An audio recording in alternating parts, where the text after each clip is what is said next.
Now take you to a different matter. The Institute for Economic Justice is not happy with how government is handling social relief of distress grant promises.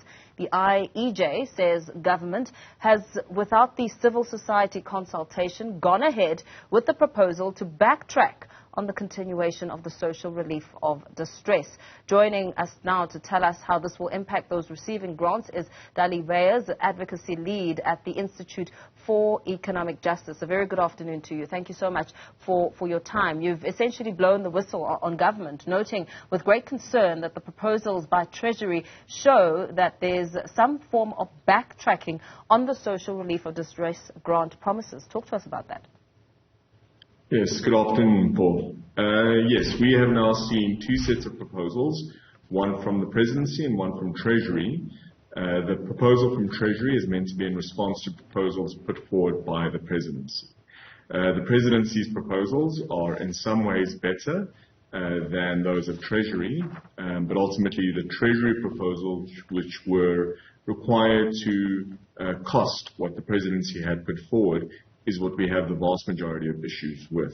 It is clear from the proposals put forward by Treasury that they're wanting ultimately to have the SRD grant replaced by a variation of grants, various combination of grants, but all in all essentially want to reduce the number of individuals that are currently benefiting from the SRD grants, and that's problematic for us. That's regressive in the sense that people that are currently receiving support are likely then to lose that support through no fault of their own as we transition out of the SRD grants into what President Ramaphosa in his State of the Nation address earlier this year had indicated would be replaced by other forms of social security for the poor working class, or at least not working class, but the poor and unemployed South Africans that are currently benefiting from the SRD. Now, one of the combination of grants is government proposing a job seekers, caregivers, or perhaps a household grant, which perhaps now sets a misleading precedent that jobs exist in the economy for people to essentially seek, ignoring the structural nature of South Africa's persistent unemployment. That's exactly the point. You know, the issue with unemployment in South Africa, although we do know and research has shown that it is hard and it is expensive to look for work in South Africa, the reality is that the jobs for the numbers required are just not there. And so a job seekers grant, although supporting some in seeking and hopefully finding jobs, is not going to solve the structural nature of unemployment in South Africa. And so it's still going to leave way too many individuals dependent on that job seekers grant for the indefinite future. And so that doesn't make sense to us. And of course, government and Treasury in its proposal has broken up potential beneficiaries into three groups. And so there's a third group, which isn't clearly defined, but which Treasury is alluding to would not require any support. Then there's a middle group. And so these are individuals that have the least constraints, according to Treasury, in looking for a job. And it is this group that the Treasury ideally would want to target a job seekers grant to. And then there is a third group which has too many constraints. And so this is a group that is unlikely to find employment in Treasury's mind. And so this group, Treasury has now re-upped the idea of a household grant. The problem here is that you're essentially saying that the poorest of the poor, so the most vulnerable, those with the most constraints, of accessing the South African economy, would have to share a household grant, where those with less constraints and who are less vulnerable would each get individual job seekers grants. And so, you know, this also doesn't make sense to us, in that the poorest of the poor, in what Treasury is currently putting forward, would be getting the worst deal. And then, of course, to the point that you raised earlier, is that the job seekers in that middle category, and again, it's not clear how Treasury really defines these, but that those accessing the job seekers grants will essentially be still in the same pool and still be confronted with the lack of real employment opportunities in the country. National Treasury says that it cannot provide the finer details at this stage because discussions are still ongoing, but perhaps, just stretching it a little bit, South Africa's extensive social grant system has a very important role to play, and it's also a key role in government's anti-poverty fiscal strategy, because we know, just looking at the reality on the ground, that it really helps in narrowing the gender poverty gap, doesn't it? It does, certainly. And so, for one, that's why we previously, as a group of civil society organizations, have been so vehemently opposed to the household grants, because you would essentially be giving a grant to a head of a household, and in very many instances that would further the kind of gender inequities that we see in South Africa, both in the labor market, but also just in South Africa in general. And so a lot of the issues and problems that kind of flow from that categorization and that vulnerability of women in our society would be perpetuated by a household grant.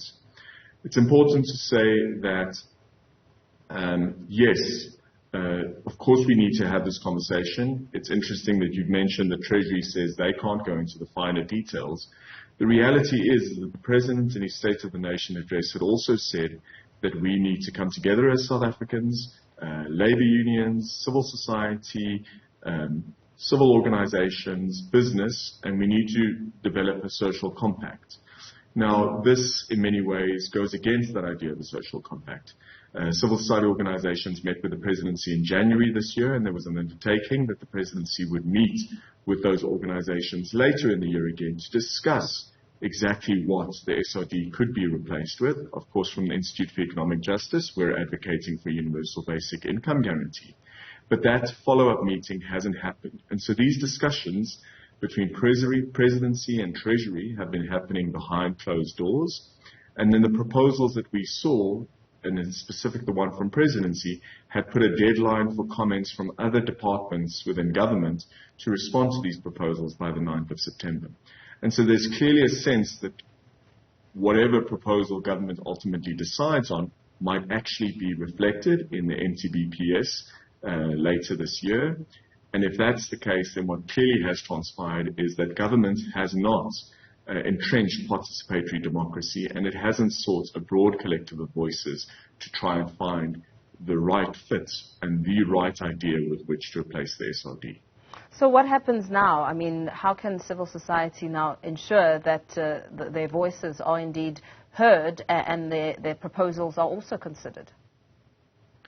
Well, for one, having gained access to these documents by hook or crook that haven't been made public, and then going public with those documents is one way of trying to apply pressure on government to say, look, what is being put forward here and what's being put forward by Treasury, specifically in response to the presidency's proposals, is regressive, might very likely be unconstitutional, because you are going to leave so many people who are currently receiving support out in the cold once again, and to apply pressure on them. And so I guess thanks to the media also for covering this story. And so to apply that pressure, the memo that we put out and the press statement that we put out was followed by a letter that we had sent to the presidency, to Treasury, and to the Department of Social Development to say, look, you've now put these forward proposals. These are our issues with the proposals you've put forward. Let's meet, let's have a conversation, and let's ensure that the millions of South Africans that are confronted by inequality, poverty, and unemployment are supported moving forward.